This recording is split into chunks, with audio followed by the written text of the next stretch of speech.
नमस्कार, study blade में आपका स्वागत है। आज के क्लास में हम पढ़ेंगे 10th केमिस्ट्री और चैप्टर का नाम रहेगा अम्ल क्षारक एवं लवण और ये चैप्टर 2 है और ये आज का पार्ट 3 वीडियो है। इस वीडियो में हम क्षारक के बारे में पढ़ेंगे, क्षारक के गुण पढ़ेंगे, आर्हेनियस के अनुसार क्षारक और क्षारक के प्रकार देखेंगे। इसके पहले वाले वीडियो में अम्ल और उनके प्रकार के बारे में पढ़ाया गया है, वहां से देख सकते हैं। तो शुरू करते हैं आज का क्लास और देखते हैं हम आज मेन हेडिंग हमारा क्या है, क्षारक। क्षारक क्या होते हैं, बेस क्या होता है, इसके बारे में इस क्लास में पूरे डिटेल से समझाया जाएगा। पूरे वीडियो को देखिए और अपने एग्ज़ाम को बहुत आसान बनाइए। तो शुरू करते हैं क्लास। और सबसे पहले हम आपसे पूछते हैं कि आपने कभी कोई ऐसा पदार्थ खाया है जिसका स्वाद कड़वा तीखा लगता हो? तो आपका आंसर होगा कि हाँ, आपने कभी नीम का दातुन किया होगा। तो नीम का जो दातुन किया होगा उसका स्वाद कैसा लगता है, तो कड़वा लगता है। और कड़वा क्यों लगता है, क्योंकि उसमें क्षारक पाया जाता है। तो जिस पदार्थ को चखने पर उसका स्वाद कड़वा लगता है उसमें क्षारक पाया जाता है, इसी को हम क्षारक कहते हैं। कि वे पदार्थ जिनका स्वाद कड़वा खड़ा लगता है उसी को क्षारक कहते हैं। जैसे नीम का दातुन हुआ, ये खाने में कड़वा लगता है, इसमें क्षारक पाया जाएगा। कभी साबुन है, साबुन को आप लगाते होंगे तो देखते होंगे कि फेस कुछ अजीब सा हो जाता है, या चखते होंगे तो कड़वा लगता है, साबुन हुआ। उसी प्रकार से आप खाने वाला सोडा हो गया, धावन सोडा हो गया, इन सब को आप कभी ना कभी चखे होंगे तो इनका स्वाद क्या लगता है, कड़वा लगता है। तो कड़वा क्यों लगता है, क्योंकि इसमें क्षारक पाए जाते हैं। तो क्षारक का तो आप देखते हैं कि डेली यूज करते हैं, किसी न किसी रूपों में उसको खाते हैं, चखते हैं। बस आपको मालूम होना चाहिए कि जिस पदार्थ को खा रहे हैं वो कड़वा लग रहा है तो उसमें क्षारक पाया जाता है। तो क्षारक ये जो है, इसके बारे में हिस्ट्री, कहाँ से क्षारक शब्द आया इसके बारे में ध्यान देखते हैं। तो क्षारक को जो इंग्लिश में हम बेस कहते हैं, यहाँ पे देखिएगा, क्षारक को अंग्रेजी में बेसिस कहते हैं। यहाँ पे दिया गया है क्षारक को अंग्रेजी में बेसिस कहते हैं और बेसिस को एल्कली भी कहा जाता है। तो क्षारक को इंग्लिश में बेसिस कहते हैं और बेसिस को एल्कली भी कहते हैं। और एल्कली जो शब्द है, एल्कली शब्द अरबी भाषा के अल-क्यूली से बना है। इसमें लिखा गया है एल्कली शब्द अरबी भाषा के अल-क्यूली से बना है। तो अल-क्यूली से क्या बना है, एल्कली बना है, और जिसका अर्थ होता है पौधे की राख। अल-क्यूली का अर्थ क्या होता है, पौधे की राख। अब पौधे की राख इसका अर्थ होता है। तो समझ गए कि क्षारक को अंग्रेजी में बेसिस कहते हैं, बेसिस को अल्कली भी कहते हैं। और अल्कली शब्द की उत्पत्ति अरबी भाषा के अल-क्यूली से हुआ है, जिसका अर्थ होता है पौधे की राख। कभी आप पौधे की राख को अपने चख के देखिएगा, उसका स्वाद कड़वा लगता है। तो कभी कभी देखते हैं ना कि दांत को साफ करने के लिए पौधे की जो राख होता है, जैसे कसैली हो चाहे किसी राख को से दांत हम साफ करते हैं, क्योंकि वो अम्लीय दांत जो होता है उसको साफ करने में क्षारक काम आता है। तो इस प्रकार से हम क्षारक का बेसिक देख लें, किस शब्द से, किस भाषा से, कहाँ से उत्पत्ति हुआ है। तो अब देखते हैं कि क्षारक वैसे पदार्थ होते हैं, क्षारक वैसे पदार्थ को कहते हैं जिसका स्वाद कैसा होता है, कड़वा होता है। तो क्षारक हम उस पदार्थ को कहते हैं जिनका स्वाद कड़वा होता है, जिसको खाते हैं तो अजीब सा कड़वापन लगता है। जैसे नीम का दतुअन होता है, बबूल का दतुअन हो जाएगा, करंज का दतुअन हो जाएगा, टूथपेस्ट हो जाएगा, ये सभी क्षारक के। इतनी बातों को देखने के बाद से हम देखते हैं क्षारक के गुण के बारे में, प्रॉपर्टीज ऑफ बेस की क्षारक के क्या गुण होता है। तो एक गुण तो हम आपको बता दिए हैं कि क्षारक जो होते हैं स्वाद में कड़वे होते हैं। तो पहला प्रॉपर्टीज हमारा क्या हुआ, तो इनका स्वाद क्या होता है, कड़वा होता है, राइट। और क्षारक जो लिटमस पत्र पर कैसा प्रभाव डालते हैं, तो जो क्षारक होता है ना, लाल लिटमस पत्र को नीला, लाल को नीला कर देता है। तो दूसरा क्वालिटी यही हो गया, लाल लिटमस पेपर को किस में बदलेगा, तो लाल लिटमस पत्र को नीला लिटमस पेपर में चेंज करेगा। यहाँ पे चेंज किया है किस में, तो लाल लिटमस पत्र को डायरेक्ट नीला में चेंज किया है कौन, क्षारक। ये भी इसका क्वालिटी है। तीसरे क्वालिटी के तरफ बढ़ते हैं और देखते हैं कि तीसरा क्वालिटी क्षारक का क्या होता है। तो जो क्षारक होते हैं जल में घुलते हैं तो OH आयन देते हैं, OH माइनस यानी हाइड्रोक्साइड आयन होते हैं। तो यहां लिख सकते हैं जल में घुलकर OH माइनस, इसको कहते हैं हाइड्रा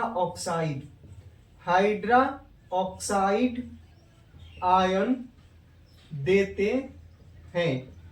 कंप्लीट। तो क्षारक जल में घुल करके कौन सा आयन देते हैं, तो हाइड्रा ऑक्साइड आयन प्रदान करते हैं। 3 क्वालिटी हो गया। अगले क्वालिटी की तरफ बढ़ते हैं कि क्षारक के और कौन से क्वालिटी होते हैं। जो क्षारक होता है उसका pH मान 7 से अधिक होता है।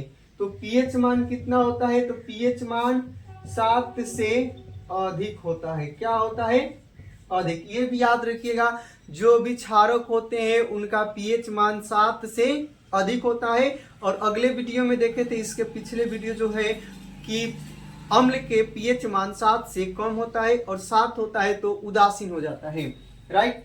और नेक्स्ट जो प्रॉपर्टीज हम देखेंगे क्षारक का ही, तो ये तो 1 2 3 4 देख लिए। 5वां नंबर है जो क्षारक जो होता है ना, क्षारक किसको, अम्ल को क्या करते हैं, उदासीन कर देते हैं। क्या, उदासीन।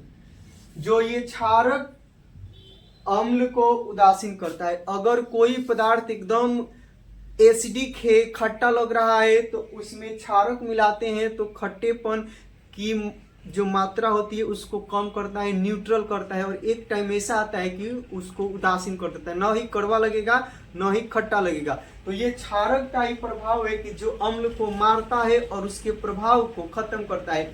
इसका सिंपल उपाय आप देखे होंगे कि कभी आपको मधुमक्खी जो बिढ़नी, नेटल, चींटी के डंक चुभ जाता है तो आपको दर्द, जलन, ऐंठन होता है, क्योंकि आपके त्वचा में एसिड चला गया है, फॉर्मिक एसिड चला गया है, ठीक।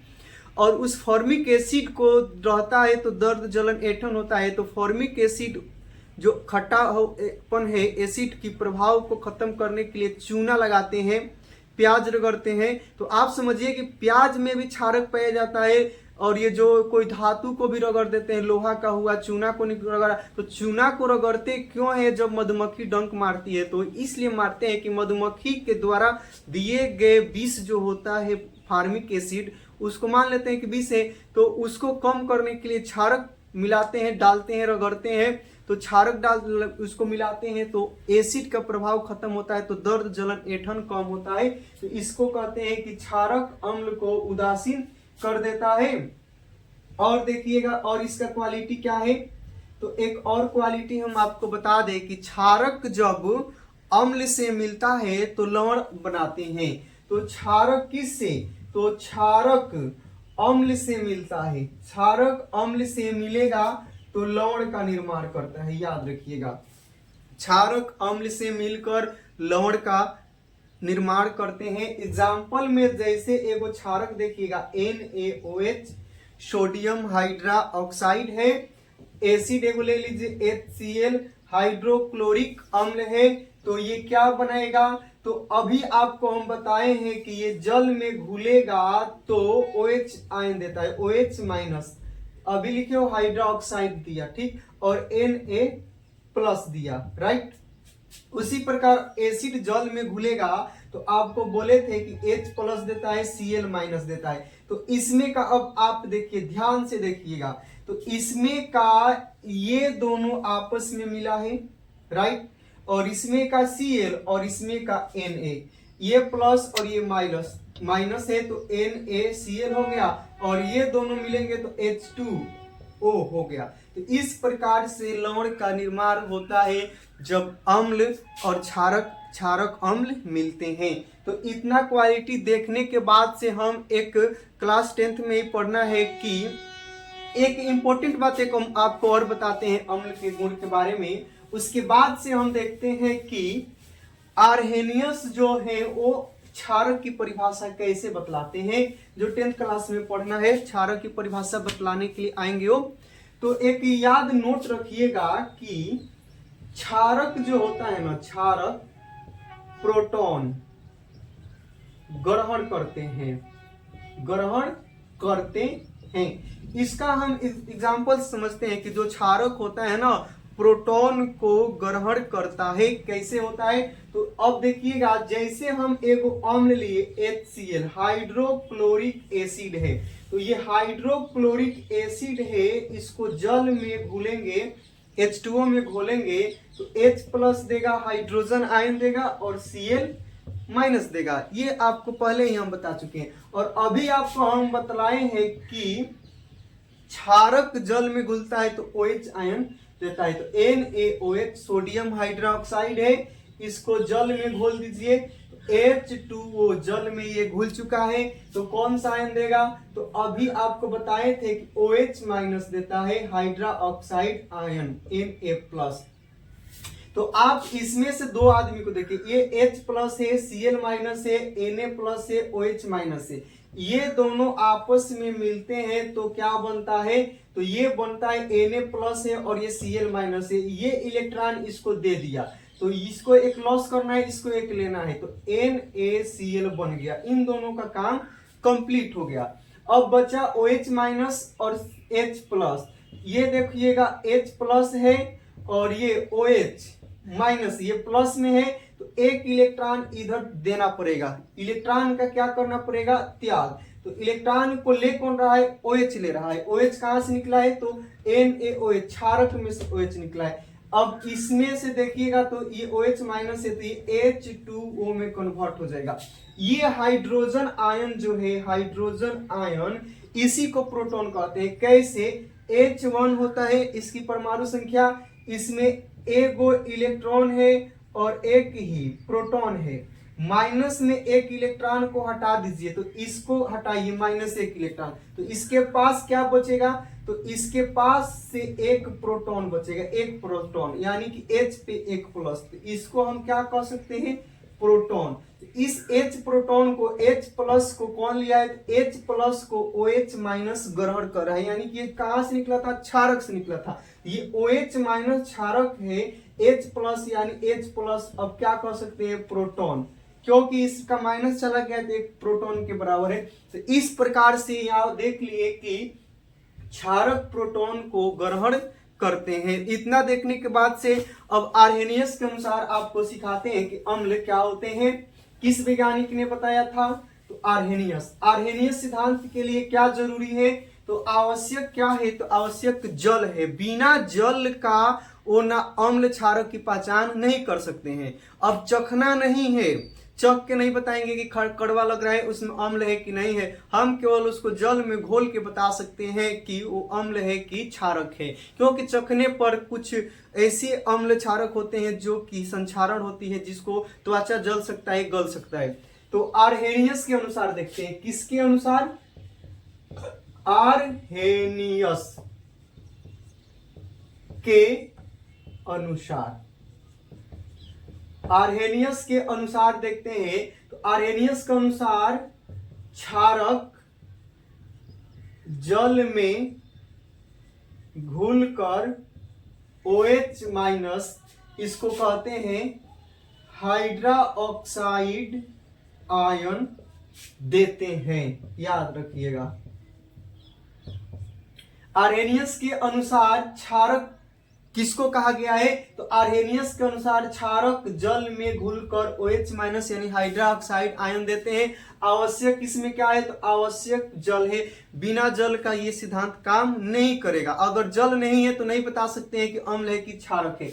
जैसे एग्जाम्पल देखिएगा, तो ये हुआ NaOH, इसका नाम होता है सोडियम हाइड्रोक्साइड, इनका नाम हाइड्रोक्साइड, इसका नाम सोडियम। तो इसका नाम पूरा हो सकता है सोडियम हाइड्रोक्साइड, राइट। इसको किस में घोलना है, तो जल में घोल दीजिए। तो जल में घोलिएगा तो OH- देते हैं, तो OH- तो ये Na+ होता है, राइट।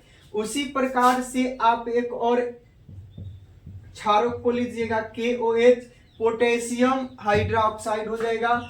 इसमें बोलिए जल में बोलिए पोटेशियम हाइड्रोक्साइड को, तो OH माइनस होगा, तो एक K एक माइनस है तो K पे एक प्लस आएगा, राइट। उसी प्रकार इसको घोल के हम देखते हैं MgOH का होल ट्वाइस मैग्नीशियम हाइड्रोक्साइड। याद रखिएगा ये एंटासिड है, याद रखिएगा इसको क्या करते हैं, एंटासिड एक है। एंटासिड उस दवाई का नाम है जब हमारे पेट में अपच होता है तो एंटासिड खाते हैं या इनो खाते हैं। एक एंटासिड का नाम होता है मिल्क ऑफ मैग्नीशिया के नाम से जाना जाता है। इसको नोट में भी बना के लिख सकिएगा। MgOH का होल ट्वाइस, इसका नाम है मिल्क ऑफ मैग्नीशिया, एंटासिड है। एंटासिड कहने का मतलब कि पेट में जब अम्लता की मात्रा अधिक होती है, अपच होता है, तो इसको दिया जाता है खाने के लिए। इसको अब जल में घोल देते हैं H2O, तो इसमें क्या बनेगा OH, इसमें मैग्नीशियम है तो मैग्नीशियम जल में घोलते हैं Mg और Mg पे 2 प्लस होता है, तो यहाँ पे 2OH माइनस हो जाएगा, राइट। उसी प्रकार अमोनियम NH4OH को घोलिए जल में, तो जल में घोलेंगे तो ये हो जाएगा OH माइनस और ये हो जाएगा NH4 प्लस, तो ये OH minus OH minus OH minus बना। तो जल में घुलन, जो जल में घुलते हैं क्षारक तो OH माइनस आयन देते हैं, हाइड्रोक्साइड आयन देते हैं, किस नियम के अनुसार, आर्हेनियस के अनुसार। इतना देख लिए। अब देखते हैं एक नोट, 2-4 बातें हैं याद रखिएगा। तो जल में घुलनशील, जो दुनिया में सभी क्षारक जल में नहीं घुल सकते हैं, यानी कि सभी क्षारक जल में घुलनशील, तो याद रखिएगा ऐसे भी कि सभी क्षारक जल में नहीं घुलते हैं। सभी जो क्षारक होता है ना जल में पूरा पूरा नहीं घुलता है, लेकिन कंडीशन है नोट, जो क्षारक जल में घुल जाते हैं उन्हें एक स्पेशल नाम दे दिया गया है, क्षार कहते हैं। कंप्लीट बात समझिएगा कि सभी क्षारक को जल में घोलिएगा नहीं घुलेगा, और जो क्षारक जल में घुल जाएगा उसका स्पेशल नाम क्षार पड़ जाता है। तो इस प्रकार से क्षार कहाँ से निकला है, तो क्षारक से निकला है। और क्षारक को जल में घोले और जो क्षारक पूरा पूरा घुल गया उसका नाम स्पेशल क्षार पड़ गया। तो यहाँ पे लिख सकते हैं कि सभी क्षार क्या होते हैं, क्षारक होते हैं, लेकिन सभी क्षारक क्षार नहीं होते हैं। नोट में याद रखिएगा, पूछा जाए सभी क्षार क्षारक होता है कि नहीं, एकदम होगा। सभी क्षार क्षारक इसलिए होगा कि क्षारक जो घुल गया है उसी का नाम क्षार पड़ा है, लेकिन सभी क्षारक का नाम क्षारक नहीं दे सकते हैं क्योंकि सभी क्षारक जल में घुलनशील नहीं होते हैं। तो इतना आप देख लिए। अब इसके बाद से हम कुछ इंपॉर्टेंट 1-2 बातें बताते हैं, देखिएगा। उसके बाद से हम क्षारक को भी बांटेंगे। हमारे पेट में जो होता है, हमारे उदर यानी पेट में कौन सा अम्ल पाया जाता है, HCl पाया जाता है उदर में, और इसका काम बस इतना होता है कि भोजन को सड़ने से बचाता है और भोजन को पचाता है। तो HCl है हमारे पेट में हाइड्रोक्लोरिक एसिड। एक एसिड होता है H2SO4, इसका नाम होता है सल्फ्यूरिक अम्ल और इसको अम्लों का राजा भी कहते हैं। तो H2SO4 कार्य की बैटरी में लगता है, तो इसलिए हम इसे कह सकते हैं बैटरी अम्ल। बैटरी अम्ल किसे कहते हैं, तो H2SO4 को बैटरी अम्ल कहते हैं। हमारे पेट में कौन सा एसिड बनता है, तो HCl बनता है। क्या काम है, भोजन को पचाना काम है। अब हम बांटते हैं अम्ल के प्रकार, टाइप्स ऑफ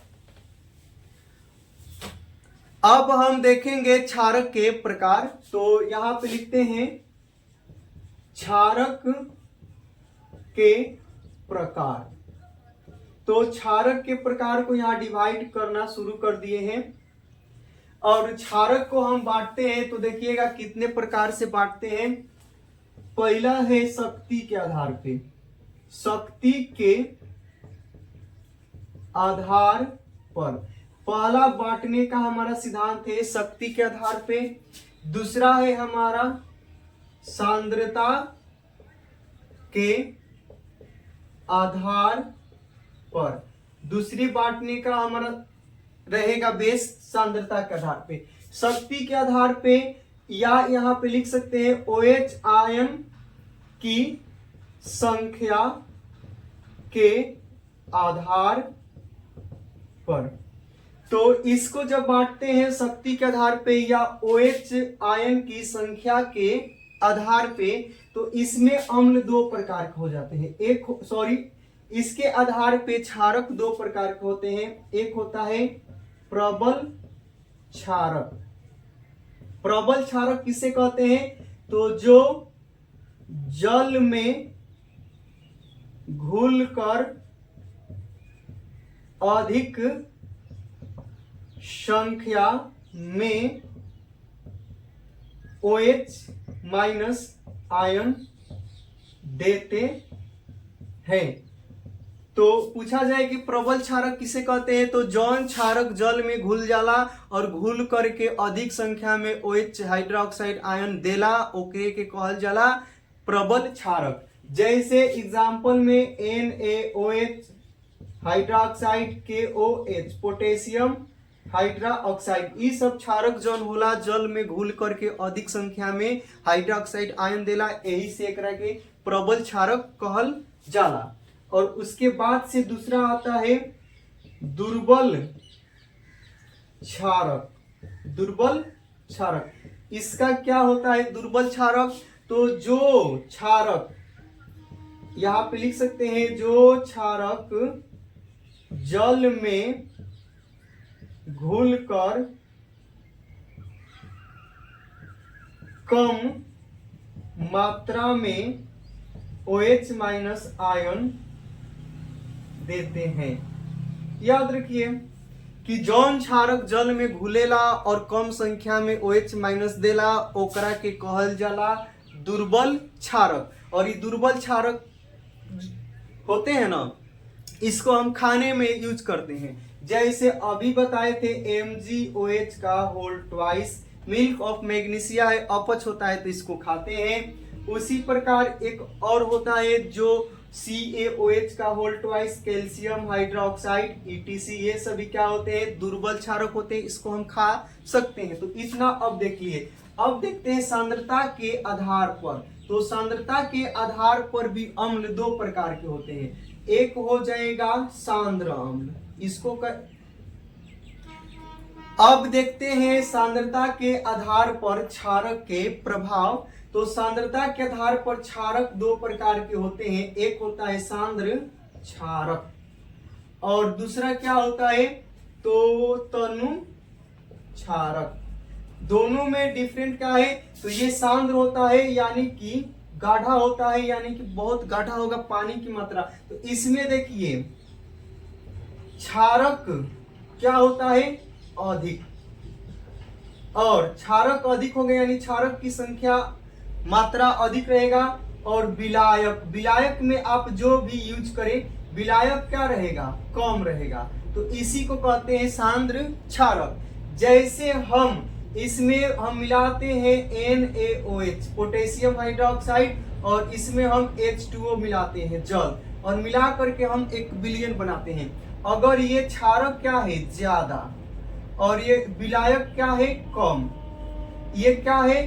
तो ये है विलेय और ये क्या है? विलायक। और ये हमारा क्या बना है? विलयन। सोडियम हाइड्रोक्साइड और जल को घोलेंगे तो विलयन बनेगा। तो इस विलयन में ज्यादा क्या है? तो क्षारक है। कम क्या है? तो विलायक H2O है, क्योंकि पानी में ही NaOH बिला गया है, बिला गया है। विलायक उसे कहते हैं जिसमें कोई आदमी यानी कि वो उस सेंस में कह रहे हैं कि कोई जाक उसमें बिला जाए कोई पदार्थ, ठीक।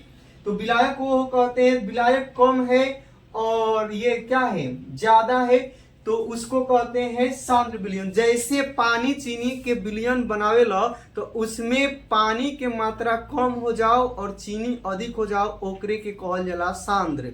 मीठा भी लगेगा, गाढ़ा भी हो जाएगा, इसको सांद्र समझ गईला। अब आगे देखिए क्या होता है तनु। तनु में क्या होता है, तो तनु में क्षारक क्या होता है, कम, क्षारक की मात्रा कम हो जाएगा और इसमें विलायक जो होगा जिसमें इसको घोलिएगा, विलायक क्या हो जाएगा, अधिक, अधिक यानी कि ज्यादा। जैसे इसी में का एग्जांपल लेते हैं, NaOH जल में घोले हुए हैं, बन गया हमारा विलयन, तो इसमें ये कम हो जाएगा और जिसमें घुला है वो क्या हो जाएगा, ज्यादा। तो ऐसे लिख सकते हैं, वैसा क्षारीय विलयन, वैसा क्षारीय विलयन जिसमें क्षारक की मात्रा विलायक की अपेक्षाकृत कम होती है, तनु कहलाता है। उसी प्रकार नमक पानी घोलता रहो, नमक की मात्रा कम बा, पानी अधिक बा तो फीका हो जाए, तनु हो जाए, पतला हो जाए, तो ओकरे के कहल जाला तनु क्षारक, ठीक। सांद्र का होता है, तो सांद्र उसको कहते हैं वैसा क्षारीय विलयन जिसमें क्षारक की मात्रा विलायक की अपेक्षाकृत अधिक होता है। उसी को दर्शाते कैसे है, तो जल में घोले हैं, इसकी मात्रा अधिक है तो इसको हम लिखते हैं कॉन्क NaOH। इसका मतलब है कि क्षारक की मात्रा अधिक है, विलायक की मात्रा कम है, ठीक। इसको क्या लिखेंगे, इसी को लिख देंगे तो डाइल्यूट लिखेंगे, DILUT डाइल्यूट, और NaOH दोनों तो बात NaOH का हो रहा है लेकिन इसके आगे दिल लगा है, इसके आगे कॉन्क लगा है, तो डाइल्यूट कहने का मतलब कि इसमें पानी अधिक है, विलायक जिसमें घोले हैं वो अधिक है और क्षारक कम है। तो इस प्रकार अम्ल और क्षारक को हम बांट दिए हैं। अगले क्लास में हम सूचक के बारे में पढ़ेंगे। तो ऐसे वीडियो को देखने के लिए हमारे चैनल को शेयर, सब्सक्राइब, लाइक, कमेंट जरूर करें। Thanks for watching video.